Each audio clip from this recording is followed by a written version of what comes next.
Greens without soil వీటిని పెంచడం జరిగింది, గ్రో చేయడం జరిగింది. 12 to 13 డేస్ తర్వాత ఇవి ఇంత పొడుగ్గా పెరిగాయి. మూంగ్ పెసర్లతో సాగు చేసిన మైక్రో గ్రీన్స్ ఇవి. ఒక ట్రేలో without any soil, only with water వీటిని గ్రో చేయడం జరిగింది.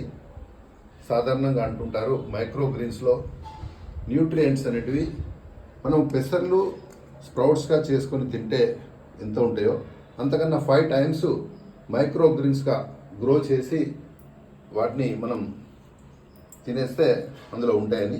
సో ఇవి కూడా పెసర్లాగానే వీటి టేస్ట్ ఉంటుంది.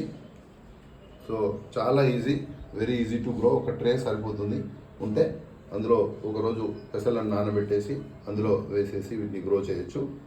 సో అందరూ కూడా ఈ విధంగా మైక్రో గ్రీన్స్ గ్రో చేయాలని కోరుకుంటున్నాను.